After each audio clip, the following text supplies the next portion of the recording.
마가복음 5장 1절서부터 20절까지 긴 말씀인데요. 그러니까요 13절서부터 18절만 이렇게 보도록 하겠습니다. 13절서부터 17절 우리 한 목소리로 자 편하게 코리안 먼저 한국말로 먼저 하시고 그 다음에 나중에 레이더 잉글리시 함께 하도록 하겠습니다. 한국말 먼저 하겠습니다. 시작.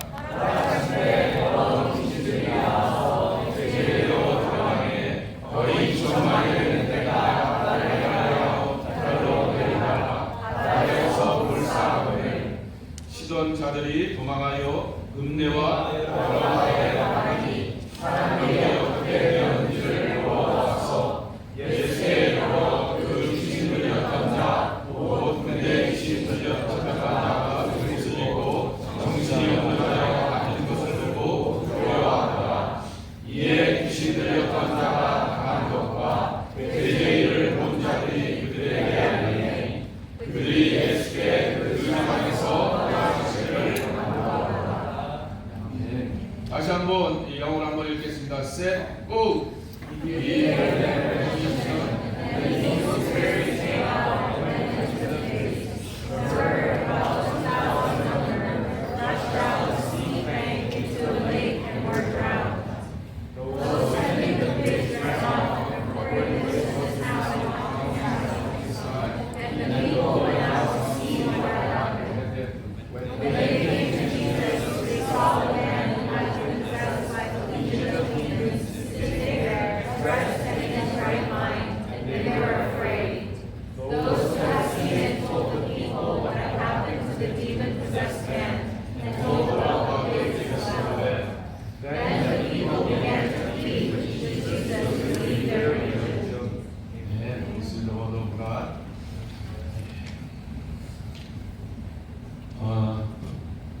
저에게 오신 것을 환영하고요. 그레스스 그 찬양 집회 오신 여러분들을 환영하고 축복합니다. 네, 제가 굉장히 유행을 잘 탑니다. 요새 감기가 유행이죠. 그리고 목감기가 유행이고 기침이 많이 나오게 되는데 유행을 타고 있습니다. 한 달 동안 계속 고생하고 있는데요. 양해해 주시기 바라고 함께 말씀을 나누도록 하겠습니다. 저한테 10분 그리고 조금 넘어가면 15분 이렇게 얘기를 하셨어요. 그래서 제가 10분 안에 한번 해보도록 하겠습니다. 우리가 살아가면서 숫자에 대하여서 굉장히 예민할 때가 많은 것을 보게 됩니다. 그래서 어떤 사람들은 이런 말을 하기도 하게 되죠. 삶이라고 하는 것은 숫자 노름이다 라고 말하게 됩니다. 한국 사람들 꼭 말하게 되죠. 너 몇 년생이니 말하게 됩니다. 포춘 텔러 하는 사람들은 뭐라 그래요? 몇 날 몇 시에 태어나니 라고 하면서 숫자를 세게 되면서 내 미래와 운명을 향하여서 말하게 되기도 합니다. 또 우리는 또 오늘 이 저녁에 여러 청년들이 함께 연합하여 모이게 되었는데 몇 명 모였느니 어느 교회에서 왔느니 라고 하면서 또 숫자를 내는 것에 대하여서 예민하기도 한 것을 보게 됩니다.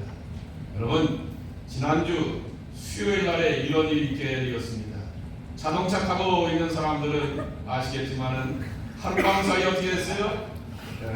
가스 프라이스가 확 올라가게 되었던 것입니다. 그래서 저도 한 10시 만에 이렇게 나가게 되었더니 하이세븐하고 영위에 있게 되면은 쉘 있습니다. 제가 늘 가는 단골이에요. 그 안에 보게 되면 스타벅스도 있고 그래서 거기를 늘 가게 되는데 엄청나게 줄이 서 있더라고요. 그래서 또 하나 이렇게 올라가게 되었습니다. 올라가게 되었더니 거기에는 이제 캐나디안 타이어에 있는 가스스테이션이 있는데 거기도 꽉 찼습니다. 그 동네가 싸거든요. 다른 데로 가게 되었더니 조금 비싸게 파는데 줄이 이렇게 줄 서서 사게 되었던 것을 보게 됩니다. 한번 가만히 생각해 봤어요. 60리터를 풀로 채워보게 되어봤자 한 10을 세이브하게 되는 것인데 제가 저 밑에도 하나 예를 들어 놓게 되었던 것처럼 스타벅스에서 커피 2잔 마시게 되면은 그날 밤에 다 10을 쓸 수 있는 것이에요. 그럼에도 불구하고 사람들이 무슨 전쟁이라고 목숨이 건 거냐 그렇게 20센트 올라갔다라고 하는 것에 그 예민하게 되어서 올라가게 되었던 그러한 숫자에 예민하게 되었던 모습인 것을 보게 됩니다. 토론토라고 하는 이 도시가 우리에게 삶을 살게 되었을 때 엄청난 압박을 주게 되는 것입니다. 소위 말해서 어번나이트, 도시의 삶이라고 하는 것은 늘 숫자에 예민하고 숫자에 우리의 삶이 엄청난 프레셔를 받는 그러한 삶이라고 하는 것입니다. 여러분, 우리 주변에 요 옆에 무슨 호수가 있어요? 온타리오 호수가 있어요. 우리는 온타리오 호수를 끼고 있고요. 온타리오 호수 맞은편에 가게 되면은 미국 쪽인 것을 보게 되는 거죠. 예수님이 활동하시게 되었던 호수가 어디죠? 갈릴리 호수. 워낙 우리에게 비하게 되면 큰 호수도 아닌데도 불구하고 이 사막지대에서 이 호수가 있었기 때문에 거기를 바다라 부르게 됩니다.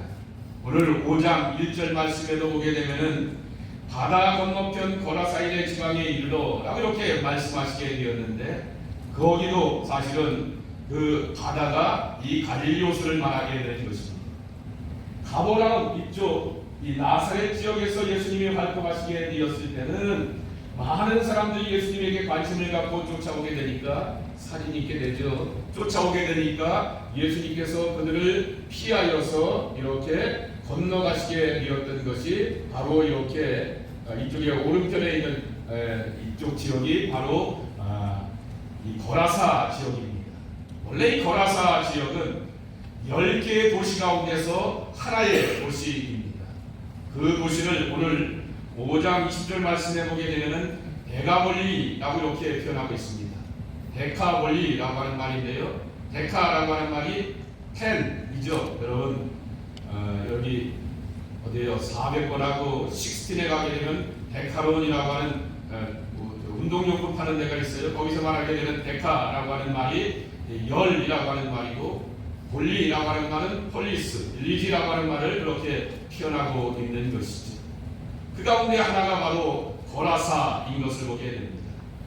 이 도시는 바로 앞 스크린에 떼게 해주실까요? 보게 되면은 플랜드 시티라고 이렇게 표현하게 되었습니다. 대표적으로 여러분이 어디를 생각해 보자고 하면은 토론토하고 몬트리올을 비교해 보면 아시게 돼요. 토론토의 모든 도시는 어떻게 되어 있어요? 길이 바둑판처럼 되어 있어요. 이렇게 갔다 이렇게 가고 실수하여서 다시 한번 이렇게 돌아오게 되었을 때 빙빙 돌아올 필요가 없어요. 다 바둑판처럼 되게 된 도시가 토론토입니다. 근데 몬트리올 한번 가보세요. 빙빙 돌게 되어 있죠. 아주 오래전에 한 13년 전에 제가 몬트리올 가게 되었을 때 한번 난감한 적이 있어요. 불어를 쓰는 곳이 아닙니까? 그런데 내비게이션을 가고 하게 되었더니 위에버 리치드 유어 데스티네이션 딱 해놓고 어디다 세워놨냐면 고속도로 위에다 세워놨습니다. 거기가 바로 몬트리올인 것입니다. 그러니까 여러분 토론토에 사는 것을 자랑스럽게 생각하시고 몬트리올은 그냥 한번 관광차 푸틴이나 먹으러 갈 때 그렇게 가시면 되는 겁니다. 이런 도시가 바로 데카볼리인 거죠. 그 가운데 하나가 바로 인구 18,000이 있게 되었던 큰 도시가 바로 거라사라고 하는 도시라고 하는 것이죠. 근데 이 거라사에 살고 있었던 한 사람이 오늘 여기 성경 말씀에 보게 되면은 무덤 사이에 살고 있었다라고 이렇게 표현하게 됩니다. 어디 살아야 정상입니까? 집에서 가족들이 없으면 친한 사람들하고 친구들하고 또 사랑하는 그러한 사람들하고 뜻을 맞춰서 살아가야 될 텐데 그는 무덤 사이에서 살고 있었다라고 이렇게 그를 소개하고 있습니다. 두 번째로 이 사람은 어떻게 살고 있었냐라고 하면 자기 자신을 향하여서 셀프어비드하고 있는 것을 보게 되죠. 쇠고랑을 차고 있습니다. 쇠사를 차고 있습니다. 그리고 자기 몸을 학대하고 있는 것을 보게 됩니다. 이처럼 자기 몸을 학대하고 있게 되는데 그 사람을 향하여서 예수님이 물어보게 됩니다. 너는 도대체 뭐냐? 라고 말하게 되었더니 죄 안에는 군대 귀신이 들어있다라고 말하게 됩니다. 레기온이라고 말하게 되는데요. 우리 목사님들 가운데 공교롭게도 장교 출신 그리고 또 하사관 출신, 간부 출신들이 많아요. 여단이라고 이렇게 말하기도 하게 되고 어떤 번역에는 사단이라고 말하기도 하게 되는데 보통 6천에서 한 12,000명 정도에 되는 그러한 군인이 바로 이 여단 병력 아래 있게 되는 것을 보게 됩니다. 엄청난 군인대 귀신이 그 안에 들어가게 되어서 그의 몸을 학대하고 그렇게 어비주하고 있게 되었던 것입니다. 그러나 그 군대 귀신은 예수님이 이 사람에게 찾아오시게 되었던 것을 알고 정말 당신하고는 아무나 상관이 없고 당신은 하나님의 아들인 것을 우리를 알고 인정하고 있으니 우리가 좀 살 수 있도록 도와달라고 귀신이 요청하게 됩니다. 그때 예수님께서 그를 향하여서 명령하셔서 군대가 귀신이 나가게 되었고 2,000마리의 돼지떼가 몰살당하게 되는 그러한 일이 있게 되었다라고 하는 것입니다. 그러자 마을 사람들이 요청하게 됩니다. 예수님, 우리 마을을 좀 떠나가셨으면 좋겠습니다 라고 그렇게 요청하게 되었다라고 하는 것입니다. 우리 마을을 떠나갔으면 좋겠다라고 하는 그러한 안타까움이라고 하는 것입니다. 어떻게 보게 되면 이 군대 귀신 들렸던 사람은 소외되었던 사람입니다. 어디에 살았다고요? 무덤가, 세미토리에 살았다라고 이렇게 말씀하여 주고 있는 것입니다. 사랑하는 사람들이 살고 있는 곳에 가야 됩니다. 친구들이 있는 곳에 같이 살아야 됩니다.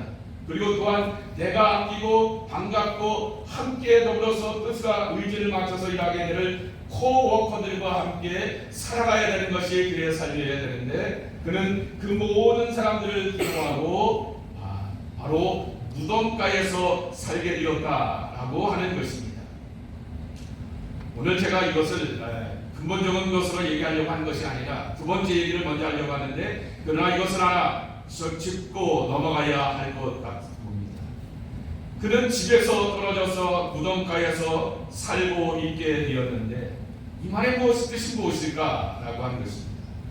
한마디로 표현하게 되면 소외되었다라고 하는 말이죠. 아이솔레이션, 얼라이언레이션이라고 이렇게 표현할 수도 있게 되는 것이죠.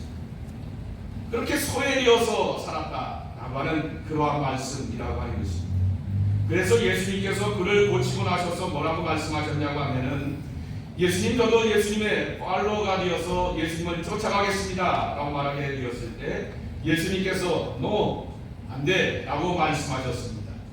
예수님으로부터 기적과 은혜를 체험하게 되었는데 예수님을 쫓아가겠다고 하는 사람을 향해서 follow me 라고 하면서 말씀하신 것이 아니라 아니다 라고 말씀하여 주시면서 19절 말씀해 보게 되면 이렇게 말씀하십니다.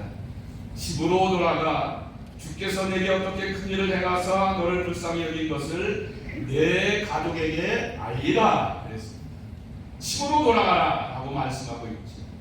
그에게는 가족이 필요하였고 그에게는 친구가 필요하였고 그에게는 함께 뜻과 비전을 맞춰 살아갈 수 있는 동료들이 필요하였기 때문에 무덤에서 더 이상 살지 말고 집으로 가라 라고 그렇게 말씀하여 주셨다라고 하는 것입니다.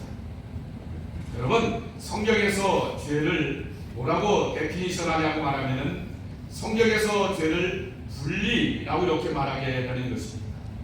하나님과의 분리인 것입니다. 대표적인 것이 바로 아담과 하와의 첫사람의 모습들이라고 하는 것이죠. 사단의 유혹을 받게 되어서 선악을 알게 하는 나무의 열매를 먹게 됩니다. 그때 하나님과 함께 걸리게 되었던 아담과 하와가 에덴 동산에서 나타나지 않게 되자 하나님 모든 것을 알고 있음에도 불구하고 아담아 네가 지금 어디 있느냐라고 묻고 계시게 된 것입니다. 그러자 우리가 벌거벗어서 동산나무 밑에 가서 숨었나이, 바위틈 사이에서 숨었나이다라고 고백하게 되는 것입니다. 하나님이 몰랐을까요? 다 알고 계셨음에도 불구하고 내가 어디냐라고 묻게 되었던 것이죠.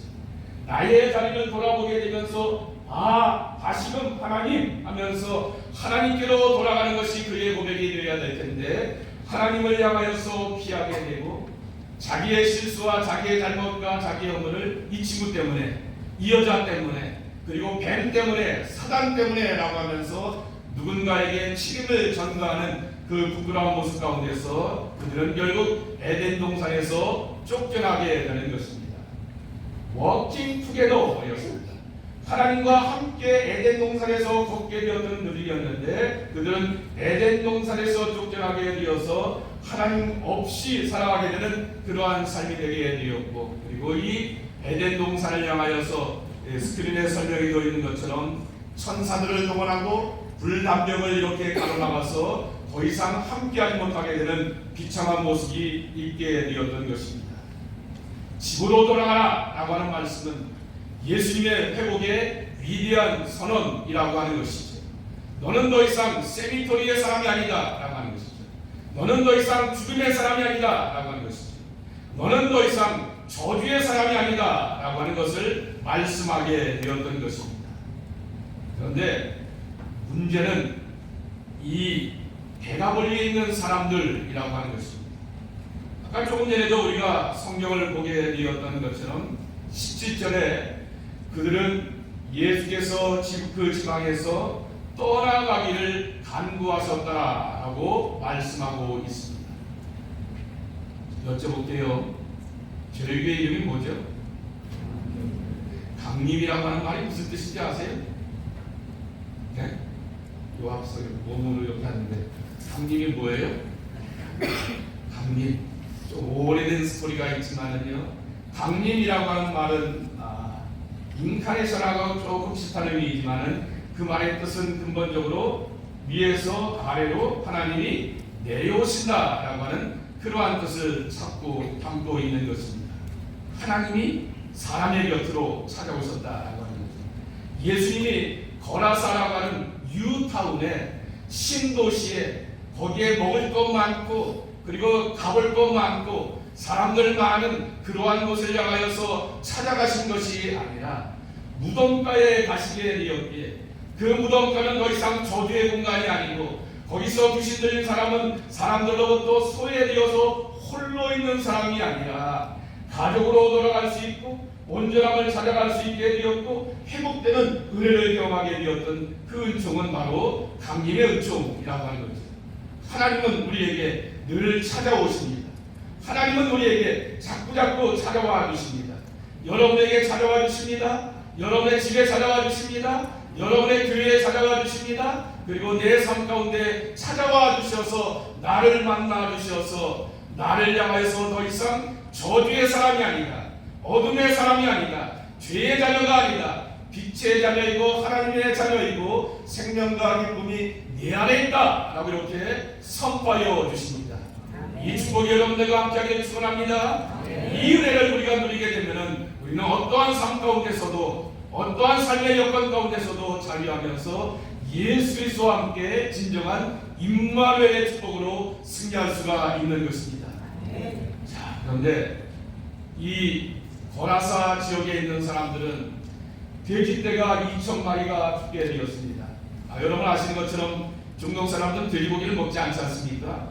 근데 돼지떼를 키우게 되는 것은 이 거라사라고 하는 도시, 데카볼리라고 하는 도시가 그릭 사람들에 의해서 세워지게 되었던, 유럽에서 이렇게 세워지게 되었던 도시였고 그릭 사람들이 넘어오게 되었기 때문에 그들의 필요를 채워주기 위해서 돼지를 키우게 되었던 것이죠. 2,000마리면 엄청난 돈이라고 하는 것이죠. 저 양반이 오셔서, 저 예수라고 하는 분이 오셔서 우리의 돼지떼가 이렇게 물 가운데 다 빠져들게 되었고 엄청난 손해를 보게 되었으니 이 예수가 여기 있는 것을 우리는 달갑지 않아 라고 하게 되면서 돈의 논리, 숫자의 논리, 자본의 논리를 가지고서 그들은 예수님이 떠나가기를 원하셨다라고 하는 것입니다. 이것이 사실은 어번 스피릿입니다. 우리가 살고 있는 이 도시의 문제입니다. 저와 여러분들이 이 도시에 살려고 하게 되면 늘 숫자에 예민하게 됩니다. 가스스테이션의 가스값이 얼마나 올랐는가 라고 하는 것을 살펴보게 되는 것처럼 매일매일 우리의 삶 가운데서 돈과 연관되어서 숫자와 연관되어서 내 삶이 움직여가고 있게 되는 것입니다. 그러니 이것이 얼마나 큰 저주요 불행인가 라고 하는 것입니다. 가장 안타까운 사람들은 돼지떼의 주인과 같은 사람들, 거라사 도시의 사람들과 같은 그러한 모습들이라고 하는 것입니다.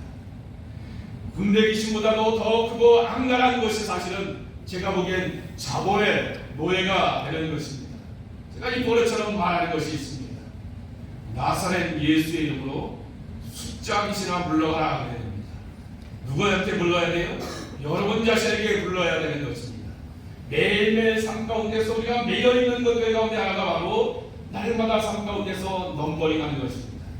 이 숫자 귀신 들렸던 사람들이 예수님을 향하여서 배척하고 리젝하게 되었을 때 그 거라사는 번영의 도시이고 화려한 도시이고 뉴타운에서 새롭게 개발된 그러한 아름다운 도시일지는 몰라도 그 안에 예수가 없기 때문에 가장 큰 불행이었다라고 하는 것입니다. 그래서 오늘 말씀의 결론입니다. 우리 함께 읽어볼까요? 시작. 하나님과 함께하는 것이 행복이고 하나님과 거리낌이 불행이다. 내가 좀 거칠게 쓰려고 하다가 그래도 완곡하게 쓰게 되었습니다.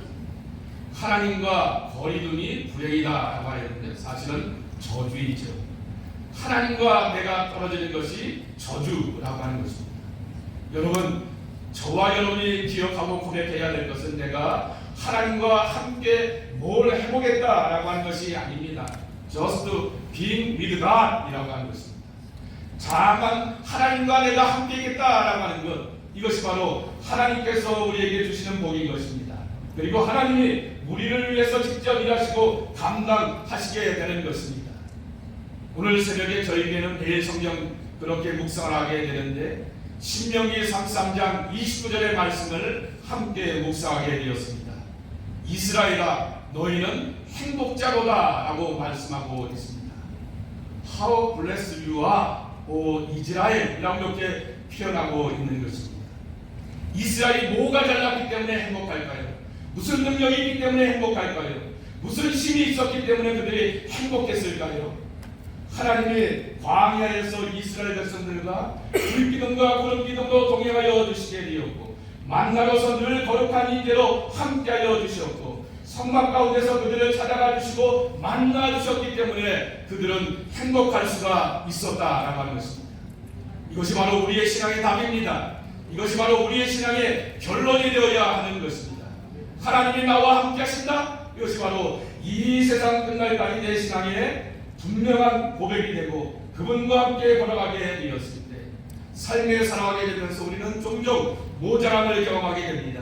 숫자로서의 모자람을 경험하게 되고 숫자의 논리 가운데서 내가 이렇게 남들보다 하나님을 경험할 때가 있게 되지만은 내 삶의 전부라고 고백하게 되는 그 하나님, 그분이 나와 함께 하시고 나와 동행하신다라고 말하게 되면 이것이 바로 가장 큰 축복이요 은혜인 것을 기억하게 되며 하나님과 함께, 그것이 바로 저와 여러분의 신앙 고백이 되기를 이 저녁에 주님의 이름으로 간절히 축복합니다. 네.